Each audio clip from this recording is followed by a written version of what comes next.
a leading feminist and gender equality watchdog, has warned about the mob mentality we are seeing against men, particularly in the workplace, claiming some women can also be bullies.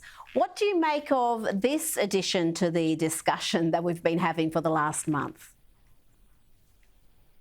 I think this addition has been a long time coming. It's the lone voice in the wilderness at the moment about, defending men against this mob onslaught of attack that's coming from women and feminists, and obviously not all women and feminists think the same about men.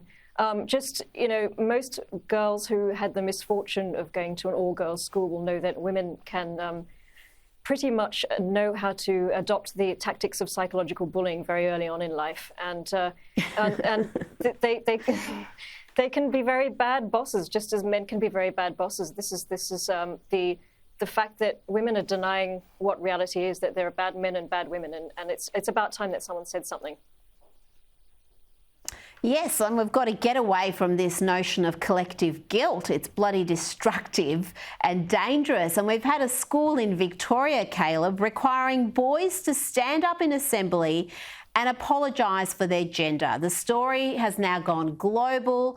We spoke to the journalist who broke it yesterday on Outsiders on how the boys felt about this whole saga. Let's hear from her. One boy came home and he said, "Mum, I'm not a rapist. Why have I been forced to apologise for this?" So, and how old were these kids, there by was the a way? lot of disappointment. So one of the mothers I had spoken to, her son was 13, and another mother, her son was 14, so they were very young, just very disappointed. So obviously being at such a young age in year 7 and, just coming home and saying, "Mum and Dad, this has happened," it obviously caused a lot of friction, for them. And I know that one mother I spoke to told me that her son didn't actually want to go to school the next day because of it. Caleb, what do you make of this? I mean, it really is so disturbing to hear about these boys being distressed, about being forced to apologise for things they've never done and feeling like they're guilty, and some not wanting to return to school. Are you surprised this story has gone global?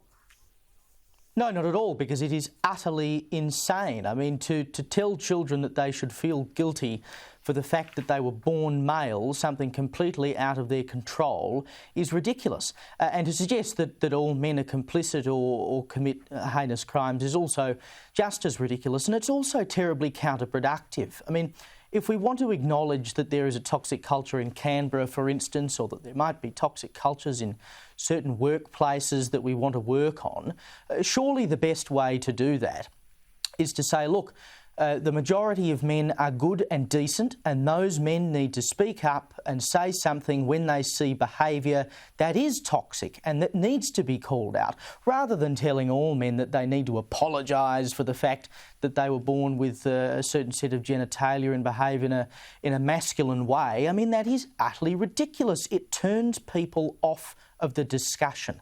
And if you want men to come to the table as they should to help clean up things, telling them that they are awful and that they have to apologise simply for being is probably the quickest way to get we're not them even talking about men. We're talking about young boys here. We're talking about boys as young as 11 or 12 who are in year 7.